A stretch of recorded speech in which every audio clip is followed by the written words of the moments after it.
Bismillahirrahmanirrahim. Alhamdulillahirabbil alamin. Alhamdulillahilladzi hadana li hadza wa ma kunna linahtadiya laula an hadanallah. Wa nusalli wa nusallimu 'alal mab'uutsi rahmatan lil alamin. Nabiyyina Muhammadin wa 'ala alihi wa sahbihi wa man tabi'ahum bi ihsanin ila yaumiddin. Wa sallama tasliman katsira amma ba'd. Para hadirin dan hadirat yang dimuliakan oleh Allah Subhanahu wa taala, seperti yang kita sampaikan pada judul yang telah lalu, yaitu kita ini disyariatkan, diperintahkan dalam agama Islam untuk saling menjaga rahasia, baik rahasia pribadi maupun rahasia orang lain. Bahkan termasuk rahasia pribadi adalah hal-hal yang berkaitan dengan hubungan suami istri, maka ini aib untuk diceritakan kepada orang lain. Demikian pula rahasia yang berkaitan dengan kabar pernikahan. Ketika orang yang akan menikah belum menyebarkan kabar pernikahannya, maka kita tidak boleh menyebarkan kabar tersebut karena itu rahasia. Itu yang pertama. Dan yang kedua, karena belum tentu orang itu sudah menjanjikan atau mengkhitbah seorang calon istri kemudian ditakdirkan oleh Allah untuk menikah, kadang-kadang juga batal.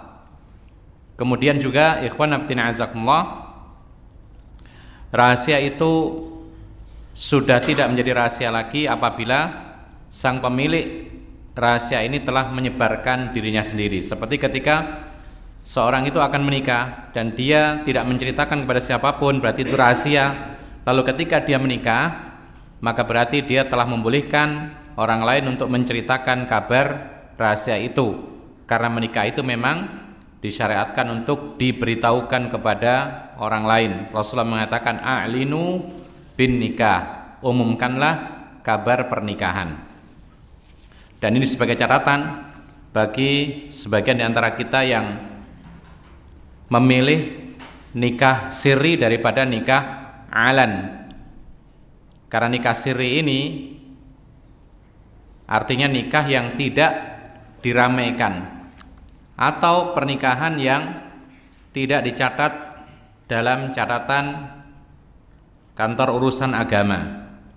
Maka kita katakan yang lebih syar'i adalah nikah yang betul-betul diumumkan, diberitahukan bahkan kepada penguasa yang mengharuskan setiap orang menikah untuk mencatatkan pernikahannya kepada kantor urusan agama. Dan ini termasuk bagian daripada perintah Allah untuk taat kepada waliul amr. Ya ayyuhalladzina amanu athi'ullaha wa athi'ur rasula wa ulil amri minkum. Wahai orang yang beriman, taatilah Allah, taatilah Rasulmu atau Rasulullah dan penguasa di antara kalian, penguasa yang sah, memiliki aturan, apalagi demi kemaslahatan manusia, maka wajib kita patuhi.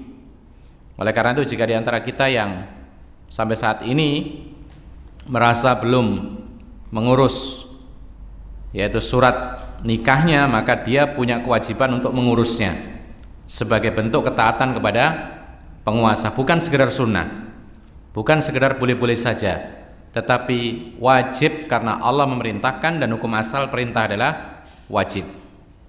Dan ketika seorang belum menikah, maka jangan sekali-kali memikirkan pernikahan yang sirri, pernikahan yang tidak tercatat, karena itu perintah Allah dalam Al-Quran. Sebagai perempuan pun ketika belum dinikahi, maka termasuk hak seorang wanita yang akan dinikahi oleh seorang laki-laki, maka dia berhak untuk menuntut pernikahannya harus resmi dicatat di dalam KUA. Ini haknya seorang wanita. Ma'asyiral muslimina rahimakumullah. Hadis yang berikutnya adalah dari Aisyah, tadi agak panjang, kita simpulkan saja bahwasanya Aisyah radhiyallahu anha, beliau termasuk para istri Nabi, dan saat itu masih ada isi-isi yang lain yang masih hidup. Kemudian ketika Aisyah duduk-duduk bersama Rasulullah SAW, tiba-tiba datang putrinya Fatimah yang mana beliau adalah istri daripada siapa? Ali bin Abi Thalib. Kemudian ketika Rasul duduk bersama Aisyah, tiba-tiba datang putrinya Fatimah, lalu disambut oleh Rasulullah SAW. Selamat datang wahai putriku. Ini termasuk luar biasa ya. Jadi ini menunjukkan bagaimana seorang bapak kepada anaknya yang sangat luar biasa menyambut. Kira-kira kembalikan kepada kita masing-masing seorang ayah. Ketika anak kita datang, ya, kemudian kita cuekin atau kita cuekkan, kita tidak menyambutnya, kita biarkan saja, kita tidak gubris, kita tidak melihatnya dan tidak berkata apa-apa kepada anak kita yang datang, maka ini termasuk al-jafa. Artinya apa? Artinya adab yang kurang bagus bagi orang tua kepada anaknya. Jadi orang tua kepada anaknya ketika anaknya datang, maka disambut, diberikan ucapan-ucapan yang sifatnya itu menyenangkan kepada sang anak. Marhaban ya benati atau bibnati. Selamat datang wahai putriku. Kemudian Rasulullah bahkan mendudukkan Aisyah, Fatimah di sisinya. Kemudian Rasulullah SAW membisikkan sesuatu kepada dia. Pertama kali membisikkan kepada putrinya, maka kemudian putrinya ini menangis dengan sangat kuat tangisannya, menangis betul-betul hebat.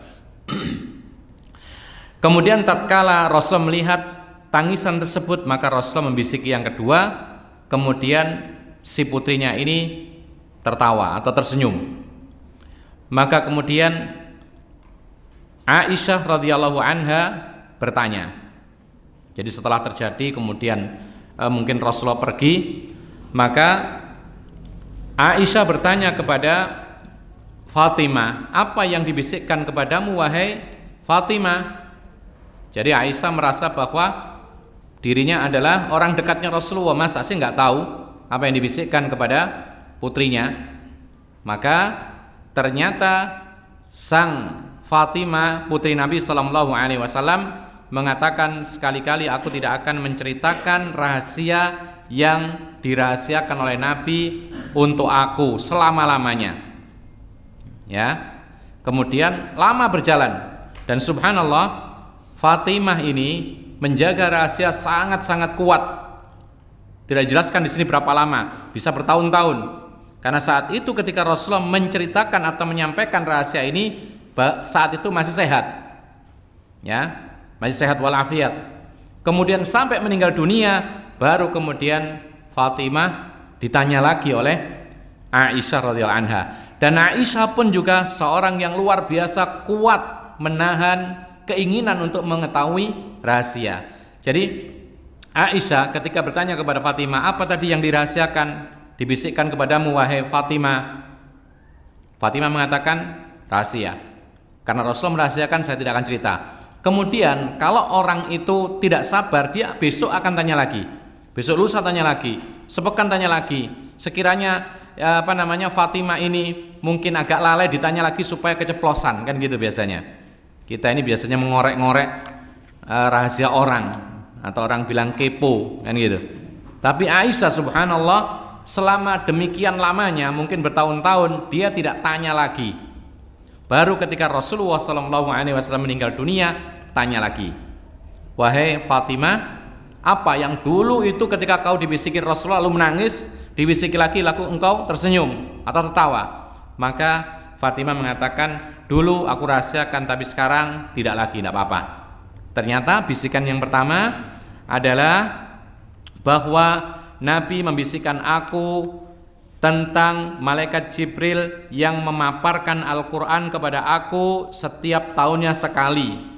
Ini ada beda riwayat, ada sekali, ada dua kali, tapi mendapat yang kuat sekali setiap tahun itu.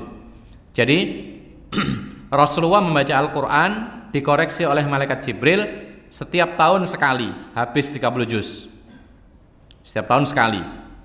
Ya, dikoreksi oleh Jibril. Ini selain membaca biasa, selain membaca sendiri, selain membaca untuk sahabatnya, selain menjelaskan kepada umat, selain mungkin di rumahnya membaca sendiri murajaah, mengulang kembali, tapi khusus dikoreksi oleh malaikat Jibril itu setahun sekali. Lalu kata Rasulullah SAW, sekarang ini maka Jibril mengoreksi bacaanku setahun 2 kali. Jadi dari setahun setiap tahun 2 kali lipatnya. Maka kemudian saat itulah aku, kata Rasulullah, menyangka bahwa ini menunjukkan ajalku yang sangat dekat. Jadi Jibril kok tiba-tiba sekarang ini sering sekali yaitu mengoreksi bacaanku 2 kali lipat daripada tahun-tahun sebelumnya, maka takwilnya tidak lain adalah kedekatan ajalku, kata Rasulullah. Kemudian Rasulullah SAW mengatakan, maka bertakwalah kepada Allah wahai Fatimah, sabarlah kamu, sesungguhnya sebaik-baik pendahulu bagimu adalah aku. Jadi sebaik-baik salaf itu pendahulu adalah aku, kata Rasulullah SAW. Kemudian saat itulah aku menangis seperti yang kau lihat dahulu.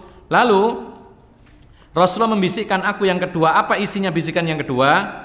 Rasulullah mengatakan dengan bisikan kepada Fatimah, wahai Fatimah, apakah engkau tidak ridho engkau menjadi pemuka kaum mukminah di surga kelak? Atau apakah kamu tidak ridho menjadi pemuka kaum wanita dari umat ini? Maka aku pun tertawa atau tersenyum seperti yang kau lihat dahulu. Hadits ini muttafaqun alaih. Ikhwana fillah azakumullah, itulah rahasia yang disimpan selama itu oleh Fatimah, dan Aisyah pun juga tetap menjaga rahasia itu. Demikian pula para istri Rasulullah SAW. Jadi bukan karena mentang-mentang dia istri Nabi, loh saya kan istri Nabi, saya berhak untuk mengetahui rahasia, ya, maka tidak demikian. Kadang-kadang suami merahasiakan sesuatu kepada istri tetapi tidak merahasiakan kepada sang anak, atau kadang-kadang sebaliknya, suami merahasiakan kepada istri kemudian tidak merahasiakan kepada sang anak, atau kadang-kadang seorang suami memiliki rahasia dengan orang tuanya sementara istrinya dan anaknya tidak tahu. Ini wajar hal ini, artinya boleh-boleh saja. Dan mereka-mereka yang tidak diberitahu rahasia itu maka tidak berhak untuk mengorek-ngorek rahasia tersebut. Barangkali saja rahasia itu berkenaan dengan orang tuanya, barangkali saja rahasia itu berkaitan dengan istrinya saja, barangkali saja rahasia itu berkaitan dengan aibnya sang suami yang hanya diketahui oleh istri dan semisalnya. Maka orang yang tidak diberitahu rahasia maka tidak berhak untuk mencari tahu meskipun dia orang dekat. Ikhwana fillah azakumullah. Demikianlah rahasia itu disebutkan oleh para ulama sebagai amanah. Jadi kalau kita dikasih rahasia oleh orang, ya, apalagi dia mengatakan jangan beritahu siapa-siapa, maka ini adalah amanah. Sementara amanah, Allah memerintahkan kita untuk menunaikan amanah. Kalau kita dirahasiai oleh orang, dibisiki oleh orang, berarti kita menerima amanah. Maka termasuk menunaikan amanah adalah menjaga rahasia sampai pemilik rahasia itu mengizinkan untuk disebarkan. Ini ujian. Kadang-kadang kita tidak merasa bahwa itu ujian. Dan kalau kita menjaga rahasia itu, maka kita berpahala menunaikan amanah. Ikhwana fiddin azakumullah. Meskipun yaitu orang-orang yang bertanya itu adalah orang-orang yang mulia. Ya. Coba lihat di sini, kita perhatikan Aisyah, yang mana beliau adalah termasuk salah satu istri Nabi SAW, Ummul Mukminin, bertanya, tidak dikasih tahu oleh Fatimah. Padahal kita kenal siapa sih Aisyah, orang dekatnya Rasul, pemilik hadis yang sangat banyak, ribuan perawi. Tapi ketika bertanya tentang rahasia tidak dikasih tahu oleh Fatimah. Oleh karena itu kadang-kadang ikhwan, jangan kemudian punya rahasia kemudian karena memandang bahwa di hadapannya adalah orang baik, karena memandang di hadapannya adalah orang ini mungkin ustadz dan semisalnya, kemudian dibongkar semua rahasianya. Belum tentu itu maslahat. Jadi kalau memang rahasia, apalagi suami istri, tidak harus disebarkan kepada orang yang mulia, orang yang ahli agama dan semisalnya, tidak harus sebarkan. Dan kita semua berhak untuk menjaga rahasia kita. Bahkan kalau kita seandainya punya masalah, ya, kita punya masalah berkaitan dengan aib suami istri, lalu kita ingin bertanya kepada sang guru, ustadz, maka silakan dirahasiakan. Kalau misalnya bisa dirahasiakan, buat ungkapan pertanyaan ini seolah-olah dari orang lain, orang ketiga. Misalnya tanya, Ustadz, ini ada seorang wanita wanita ini suka apa misalnya, suka melawan suaminya padahal istrinya, ya. Kemudian bagaimana suami itu menyikapinya padahal suaminya dia. Maka ini termasuk menjaga rahasia, yaitu keluarga dirinya sendiri. Ini termasuk kebaikan. Dan itu pernah dilakukan oleh Ali bin Abi Thalib ketika dia malu menjaga rahasianya, bertanya tentang aib atau bertanya tentang hal-hal yang berkaitan dengan keanehan yang pada dirinya, yang ada pada dirinya. Lalu dia menyuruh orang lain, Al-Miqdad ibn Al-Aswad, untuk bertanya kepada Nabi SAW berkaitan dengan masalah hubungan badan, ya. Maka di sini ada cara, jadi dirahasiakan, yaitu sesuatu yang dianggap aib. Kemudian ikhwana fiddin azakumullah, di dalam kisah ini, ya, ada sebuah perkataan, bisikan, orang membisiki kita itu berarti rahasia. Jadi kalau orang bicara kepada kita bisik-bisik berarti rahasia. Jadi kalau ada orang membisiki kita, berarti dia sama halnya dia mengatakan ini rahasia, jangan disebarkan kepada siapa-siapa. Karena kalau dia atau yang disampaikan itu bukan rahasia, dia akan ngomong terang-terangan. Tapi kalau ngomong apalagi mendekatkan mulutnya di kuping, ditutupi dengan tangannya mulutnya tersebut, ini berarti rahasia. Dan kita punya kewajiban untuk menjaga rahasia tersebut. Ikhwana fiddin azakumullah. Maka ada sebuah perkataan disebutkan oleh para ulama bahwa demikianlah sepatutnya orang Islam, kita semua, baik laki atau perempuan, ketika mulai merasa bahwa dia semakin dekat kepada ajal, ya, kita mulai merasa semakin dekat kepada ajal, dan mestinya seorang mukmin itu selalu merasa semakin dekat kepada ajal, karena umur ini bertambah, hakikatnya berkurang, kan gitu. Dan tidak ada nikmat yang karakternya selalu berkurang kecuali umur. Kalau nikmat harta tidak menentu, kadang bertambah, kadang berkurang. Nikmat kesempatan juga demikian, kadang ada, kadang kurang, kadang sampai tidak punya waktu sama sekali, kadang nganggur juga seharian. Nikmat keluarga, kadang-kadang keluarga kita bertambah, kadang-kadang berkurang dengan kematian. Sebagian di antara kita yang tua meninggal dunia, kadang-kadang anak-anak juga meninggal dunia. Nikmat keluarga belum tentu juga. Nikmat apa lagi? Nikmat ilmu pun juga kadang-kadang berkurang, kadang bertambah. Maka hanya satu nikmat yang selalu berkurang, semakin hari semakin berkurang, dan ujung-ujungnya habis. Apa itu? Umur. Oleh karena itu ikhwana fiddin azakumullah, ketika kita merasa ajal semakin dekat, maka tiada sesuatu yang paling baik kecuali memperbanyak ibadah, memperbanyak zikir, memperbanyak istighfar, memperbanyak baca Quran. Lihatlah bagaimana Nabi SAW ketika dia dikoreksi bacaannya semakin berlipat ganda. Tadinya sekali khatam dalam setahun, sekarang kok 2 kali lipatnya. Maka ini pertanda kedekatannya kepada kematian. Maka yang dilakukan Nabi SAW taat dan patuh, dikoreksikan bacaan Al-Quran 2 kali lipat dari biasanya. Makanya di dalam setiap amalan, selesai amalan sesuatu, amalan apapun, itu biasanya adalah kita diperintahkan untuk banyak-banyak istighfar. Kita selesai sholat, ya, kita merasa lega, senang, lalu kemudian istighfar, astagfirullah, astagfirullah, astagfirullah. Demikian pula ketika Allah SWT menjelaskan tentang pergerakan orang-orang yang sedang berhaji, tsumma afidhu min haitsu afadhan nas. Jadi setelah dari Arafah, maka kalian bergeraklah menuju mana setelah Arafah? Menuju mana kira-kira?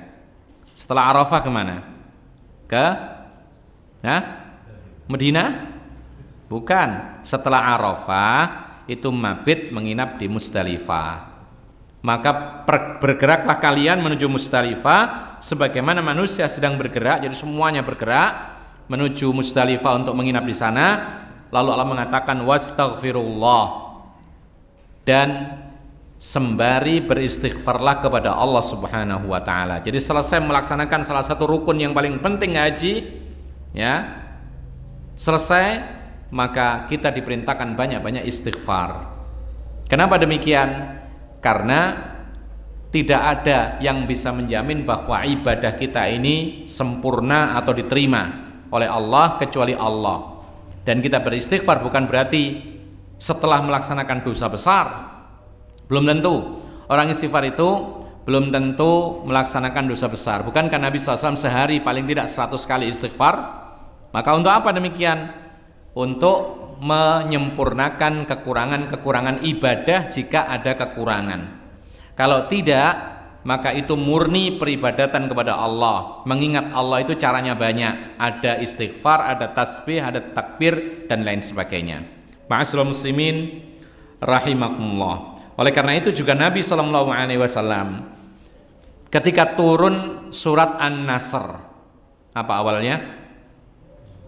Wal asri?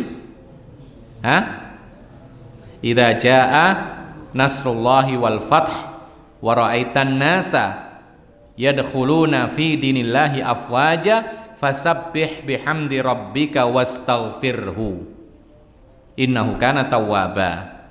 Jadi Allah Subhanahu wa taala ketika menurunkan ayat ini, Nabi mentakwilkan atau memaknai bahwa ini adalah kedekatan ajalnya. Subhanallah. Dan yang mengerti saat itu adalah beberapa orang saja seperti Abu Bakar. Abu Bakar ketika disampaikan turunnya ayat ini menangis.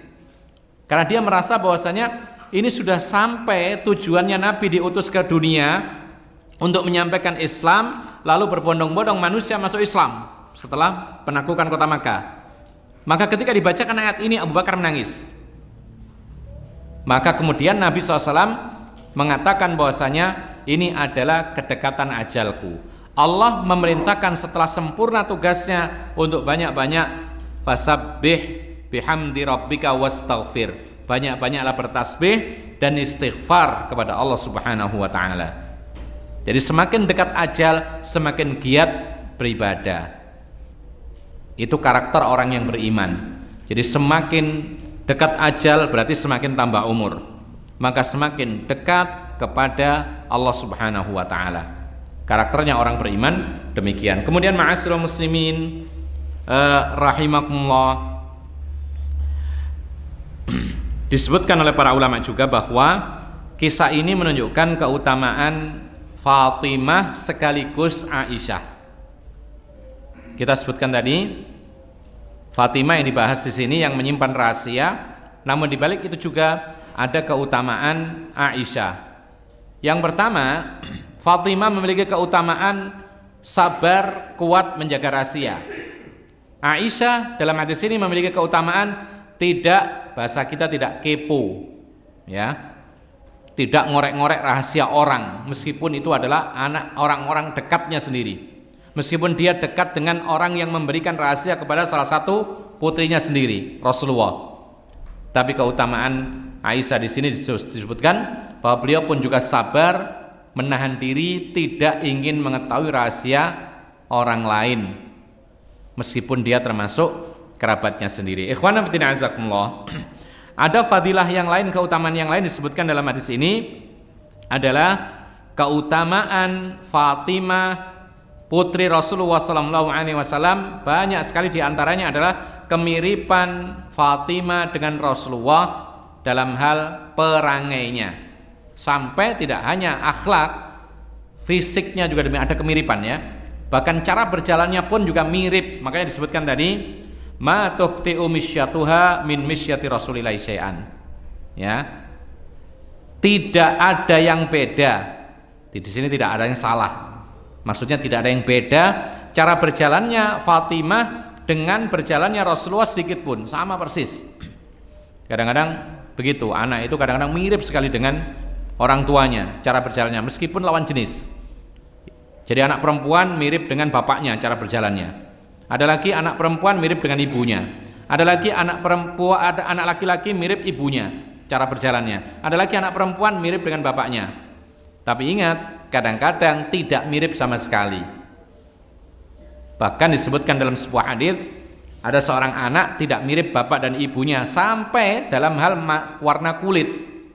Sampai-sampai ada seorang sahabat Nabi bertanya kepada Nabi SAW, ini bagaimana ini, istri saya punya anak dari saya tapi anaknya tidak sama dengan kami warna kulitnya. Saya dan istri kulit putih tetapi anak saya hitam, bagaimana ini? Ya, maksudnya hitam bukan hitam kayak bajuan tuh, bukan. Maksudnya kulit gelap. Sementara ayah ibunya kulitnya terang, tidak gelap. Maka Rasulullah SAW menjawab, karena yang bertanya ini orang Badui yang mengembala onta, maka Rasul ingin memberikan pemahaman dengan apa yang dilihat setiap hari oleh Badui ini. Rasul tanya, kamu punya onta?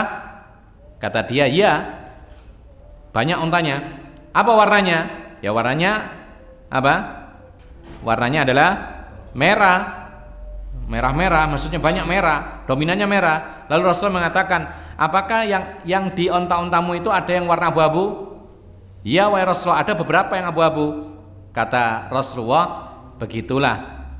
Dari mana onta abu-abu itu datang padahal di kumpulan onta-onta yang warna merah? Apa kata si Badui? Badui mengatakan, barangkali saja ya gennya ada yang begitu.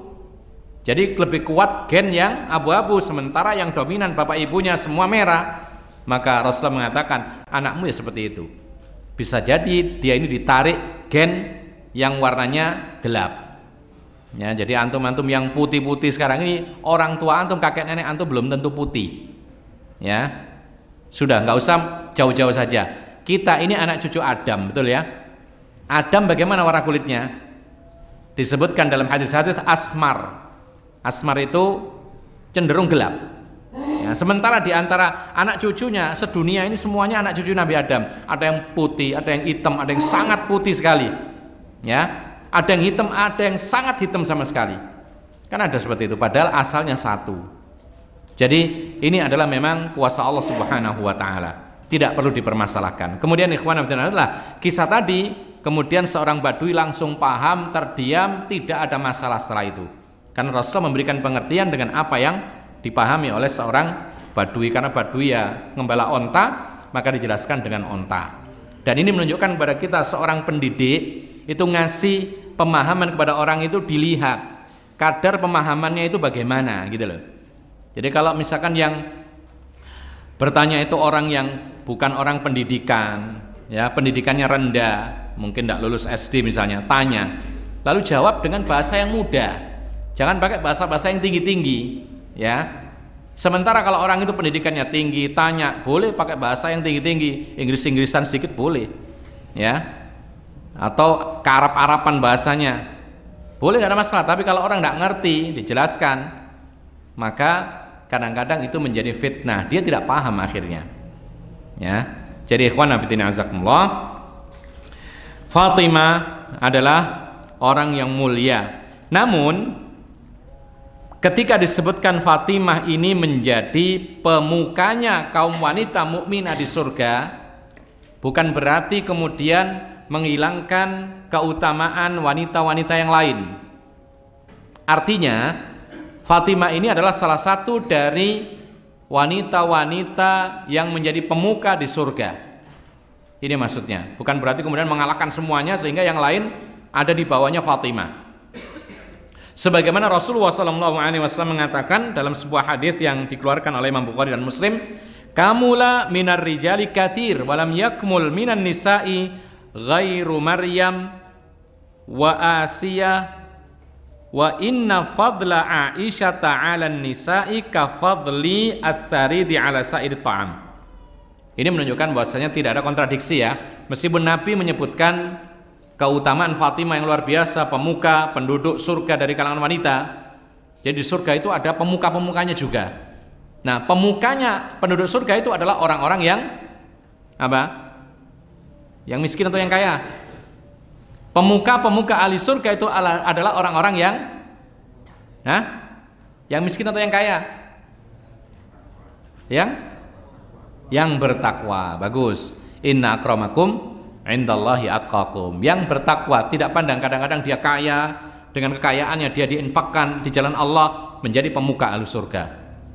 kadang-kadang miskin, sabar dengan kemiskinan dan menahan diri dari meminta-minta, apalagi mendolimi orang lain, dia menjadi pemuka ahli surga. Jadi Allah itu adil, semua bisa mendapatkan keutamaan di surga dengan apapun yang ia punya di dunia.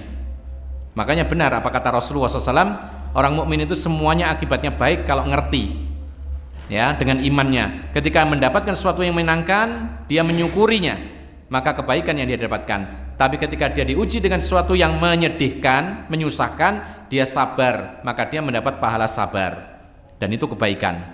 Nah, ikhwan fillah azakumullah, kata Rasulullah SAW, kalau laki-laki yang sempurna banyak, ya, banyak laki-laki sempurna itu banyak, sehingga di surga pun menjadi para pemuka.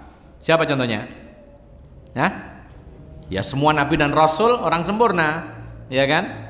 Semua nabi dan rasul orang-orang sempurna, termasuk diantaranya adalah khulafaur rasyidin, disebutkan para ulama demikian. Abu Bakar, Umar, Utsman, Ali, ini orang-orang sempurna. Kalau tidak sempurna, mendekati sempurna, banyak. Ya, para nabi, para rasul, terutama ulul azmi minhum, di antara mereka Nabi Muhammad, Nabi Isa, Nabi Musa, ya, dan seterusnya, Nabi Ibrahim. Nah, ini banyak. Tapi yang sempurna dari kalangan wanita itu tidak banyak.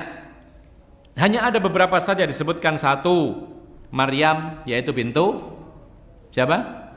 Imran. Ini wanita sempurna. Kemudian Asia. Asia siapa? Zaujatu Fir'aun, istrinya Fir'aun. Dan subhanallah, dia menjadi istrinya orang kafir, bahkan orang yang paling kafir saat itu sampai mengaku sebagai Tuhan, ternyata menjadi pemuka surga. Luar biasa seperti ini. Artinya apa? Artinya orang yang berada dalam kesedihan di dunia, dalam ujian yang berat di dunia, dalam kondisi tertekan di dunia, itu masih bisa menjadi pemuka di surga, seperti Asia ini, kalau sabar. Kemudian juga kalau kita melihat, lalu Rasulullah mengatakan wa Aisyah wa fadla Aisyah 'ala nisa kafadli tharidi ala sa'irit ta'am, dan kelebihan Aisyah dibandingkan dengan kaum wanita yang lainnya itu seperti kelebihan tharid di atas segala makanan. Tharid itu makanan favorit yang sangat lezat, ya, bergizi, enak gitu ya, zaman dahulu. Jadi isinya adalah daging sama ada gandum, bubur dan semisalnya lah gitu. Kalau sekarang apa ya? Makanan paling enak apa kira-kira sekarang? Hah? Rawon. Apa kira-kira yang enak? Hah? Jadi yang nggak ada bandingannya, orang semua mengatakan ini enak gitu loh. Kalau rawon kan kadang-kadang ada yang malah muntah makan rawon. Jadi antum berarti favoritnya rawon ya. Taib. Jadi di sini para ulama mengatakan bahwasanya tharid itu adalah makanan yang paling nikmat pada zaman itu. Nah, Aisyah digambarkan seperti makanan yang paling nikmat dibandingkan semua makanan. Aisyah kedudukannya paling tinggi di kalangan wanita mukminah saat itu. Nah, disebutkan di sini yang pertama tadi Maryam bintu Imran, Asia, imra'atu Fir'aun, kemudian Aisyah. Di dalam riwayat yang lain disebutkan wa Khadijatu wa Fatimah. Di antaranya juga yang sempurna adalah Khadijah dan Fatimah. Berarti berapa tadi? Ada Maryam, Asia, Aisyah, Khadijah, Fatimah. Berapa? 5. Nah, ini adalah orang-orang sempurna. Dan disebutkan oleh para ulama, bagaimana kategori wanita itu sempurna. Wanita sempurna adalah wanita mukminah dan wanita yang bertakwa. Dan kesempurnaan takwanya itulah menjadikan dia wanita sempurna. Dan tidak dilihat dari badan, tidak dilihat dari kemakmuran di dunia dan semisal. Kalau kita lihat ikhwan fillah azakumullah, Khadijah. Kalau kita melihat sirah Khadijah, ya, itu memiliki keluar biasaan, memiliki kenikmatan dunia, semuanya dia punya. Harta melimpah. Apalagi kedudukan di mata masyarakat disebut at-tahirah. Jadi sejak dahulu memang disebut tahirah, wanita suci. Bahkan ketika ditinggal mati oleh suaminya, dia menikah 2 kali. Pertamanya, 1 orang meninggal dunia, menikah lagi, meninggal dunia lagi. lalu kemudian tidak menikah lama-lama, dan bahkan dia berniat untuk tidak mau menikah lagi. Tapi ketika mendapati kabar ada Muhammad SAW yang memiliki sifat terpuji, amanah dan semisalnya, maka dia mulai tertarik untuk menikah dan akhirnya menikah dengan Nabi Muhammad. Ya, apalagi yang dimiliki kekayaan, bahkan disebutkan kecantikan, semuanya dia punya. Ya, ketakwaan, kemudian siddiqah, dia juga termasuk wanita yang membenarkan risalahnya Nabi yang pertama. Wanita pertama yang membenarkan kenabian Rasulullah itu Khadijah. Semuanya dia punya. Nah, ketika dia mempunyai semua di dunia ini, maka bisa dia menjadi pemuka di surga. Jadi jangan sampai kita yang kaya-kaya ya, wah ini nanti saya lama masuk surganya. Tidak. Ya, memang dia hisabnya lebih banyak, tapi kalau itu semua lulus, masuk surga. Dan dia menjadi pemukanya surga atau penduduk surga seperti Khadijah. Gitu loh, kaya raya, semua punya, bangsawan karena dia termasuk Quraisy, semua dia punya. Tapi ketika dia takwa dan beriman lebih sempurna, maka dia menjadi wanita yang sempurna dan pemuka di surga kelak. Nah, kita lihat Khadijah. Sementara orang-orang yang susah hidupnya seperti siapa tadi? Asia. Bagaimana nggak susah, suaminya kafir. Ya, mau sholat bagaimana? Ya sembunyi.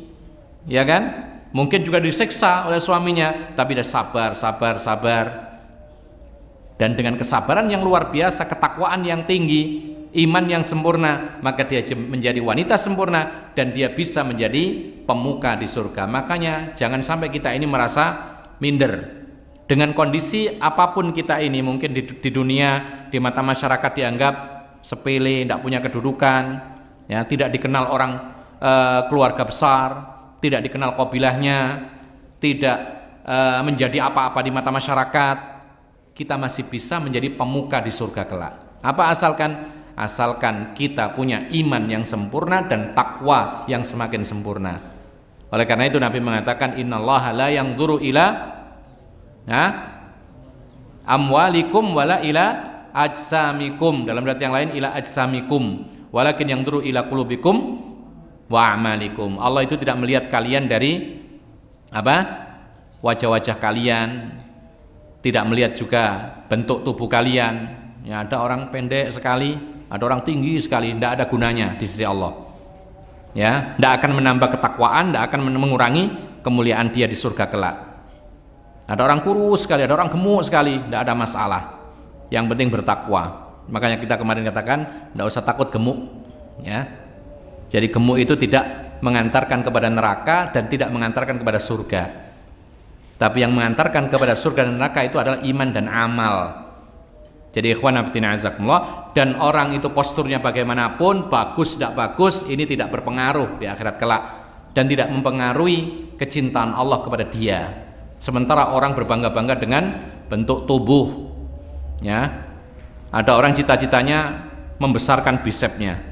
Cita-cita. Kalau tidak dapat ini tidak lega, maka seperti ini hanya dunia dan akan ditinggalkan semuanya dan tidak akan dinilai apa-apa oleh Allah Subhanahu wa taala, kecuali kalau dia bertambah iman dan bertambah takwanya kepada Allah Subhanahu wa taala. Ma'asyiral muslimin rahimakumullah, maka rujukan dalam kecintaan Allah kepada seorang hamba adalah yaitu kepada iman dan takwanya. Semakin sempurna maka semakin dia menjadi pemuka di surga di antara sekian banyak manusia. Kemudian ikhwan fillah azakumullah, ada perkataan yang disebutkan oleh Rasulullah kepada Fatimah, fa innahu, setelah mengatakan fattaqillaha wasbiri fa innahu ni'mas salafu ana laki. Kata Nabi kepada Fatimah, bertakwalah kepada Allah, ya. Jadi ketika mengisyaratkan dekatnya kematian, Nabi mewasiatkan perkara-perkara yang berkaitan dengan akhirat, bukan kepada dunia. Kalau sekarang kan orang bingung bagi hartanya, ya, ketika mau mati, ketika sakit-sakitan bingung hartanya. Oh itu rumah saya, oh itu sertifikatnya belum selesai, oh itu sertifikatnya sedang digadekan, macam-macam. Tapi Rasulullah SAW mengatakan kepada Fatimah, kau harus tetap bertakwa kepada Allah, tetap sabar, karena sesungguhnya sebaik-baik salaf bagimu adalah aku. Apa salaf tadi artinya? Pendahulu. Makanya ini dijadikan dalil sebagian para ulama, yaitu terhadap manhaj salaf. Jadi ada dalilnya. Kita ini mengikuti salaf, maksudnya adalah pendahulu. Siapa pendahulu yang baik? Ya Rasulullah. Ya. Jadi para ulama juga mengatakan boleh menisbatkan diri kepada salafi. Salafi itu adalah pengikut pendahulu yang terbaik, yaitu Rasulullah. Dan salaf itu yang pertama kali Rasulullah. Jadi kalau orang mengatakan saya salafi, berarti apa? Saya pengikut Rasulullah. Sama dengan orang mengatakan Muhammadi, saya pengikut Nabi Muhammad. Ini penisbatan, tidak ada masalah. Yang masalah itu adalah ketika menisbatkan diri kepada kebaikan, tetapi perilakunya tidak mencerminkan Rasulullah dan petunjuknya. Ini yang keliru. Jadi penisbatan, orang menisbatkan diri boleh, tidak juga boleh. Yang penting perilakunya benar, imannya benar, kemudian tata cara dalam beragamanya pun juga benar. Salaf yang pertama adalah Rasulullah. Ya, karena Rasulullah sendiri mengatakan ni'mas salafu ana laki, sebaik-baik pendahulu salaf bagimu adalah aku. Berarti Rasulullah adalah salaf yang patut diikuti yang pertama kali. Selalu siapa lagi mereka? Keterusannya adalah mereka para khulafaur rasyidin dan generasi sahabat Nabi radhiyallahu anhum dan para pengikut mereka yang setia, yang sebaik-baik mungkin. Rasulullah mengatakan alaikum bisunnati wa sunnatil khulafair rasyidin. Ikutilah petunjukku dan petunjuknya para khulafaur rasyidin. Tidak terbatas kepada mereka, Allah menyebutkan wasabiqunal awwaluna minal muhajirina wal ansar. Orang-orang yang pendahulu masuk Islam dari kalangan muhajirin dan ansar, mereka ini adalah yang patut diikuti. Ya, dan sekali lagi kita sebutkan bahwa salaf atau salafi ini bukan organisasi. Kalau ada orang mengatakan, oh itu organisasi, kelompok, sempalan dan sebagainya, tanya siapa ketuanya, siapa pendirinya. Tidak ketemu sampai kiamat. Ya, pendiri salafi nggak ada. Karena itu adalah manhaj, pemahaman. Yaitu apa? Pemahaman merujuk kepada generasi para salafus saleh. Yang pertama adalah Nabi Muhammad, diikuti oleh para sahabatnya. Ya, kenapa kita harus merujuk kepada salaf, Nabi dan para sahabatnya? Karena itulah petunjuk Allah diturunkan kepada Nabi Muhammad dan dipahami pertama kali oleh para sahabatnya. Sehingga kalau kita merujuk kepada manhaj metode orang-orang belakangan yang tidak ada kaitannya dengan para salafus saleh, maka lebih banyak kekeliruannya. Jadi setiap berselisih kita harus merujuk kepada para salafus saleh, terutama Nabi kita Muhammad sallallahu alaihi wasallam. Ma'asyiral muslimin rahimakumullah. Lalu hadis yang berikutnya sudah azan ya? Azan sudah. Hah? Sudah. Berarti kita cukupkan sampai di sini. Ada pertanyaan bagus di sini. Bismillah, Ustadz, bagaimana dengan hadis larangan berbisik? Apakah tidak bertentangan dengan hadis ini? Pertanyaan bagus sekali ini. Ya, kalau ada hadiah, kasih hadiah ini. Bagus sekali pertanyaan ini. Kita belum sampaikan tadi karena waktunya memang sempit. Jadi bagaimana dengan larangan berbisik? Rasulullah mengatakan jangan dua orang itu berbisik meninggalkan yang ketiga. Karena hal itu akan menyakiti hatinya orang tersebut. Jawabannya begini, disebutkan oleh para ulama juga bahwasanya ada sebuah kaidah al-hukmu yaduru ma'a illatihi wujudan aw adaman. Hukum itu berputar atau berporos pada alasan hukum tersebut. Kalau ada alasan hukumnya maka hukumnya terpaut, ada. Kalau alasannya tidak ada maka tidak ada hukumnya. Sekarang Rasulullah mengatakan jangan dua orang berbisik atau saling berbisik meninggalkan yang ketiga, karena itu akan menyakiti hatinya orang ketiga. Berarti kenapa dilarang? Karena akan menyakiti hati orang ketiga. Nah sekarang kalau berbisik tapi kita pastikan tidak akan sakit hatinya, tidak akan tersinggung, boleh nggak? Jawabannya boleh, karena ilahnya, alasan hukumnya tidak ada. Nah di sini para ulama mengatakan Aisyah radhiyallahu anha ya itu tidak akan sakit hatinya ketika yang berbisik adalah Rasulullah. Tidak mungkin Rasulullah berbisik untuk membuat makar kepada Aisyah. Maka ini menunjukkan kepada kita yang penting bagaimana supaya orang itu tidak tersinggung, ya, tidak tersakiti hatinya. Jadi kalau kita misalnya mau berbisik, kita bisa nggak memastikan orang yang kita tidak ajak berbisik ini tidak tersinggung? Tidak bisa karena kita bukan Rasulullah.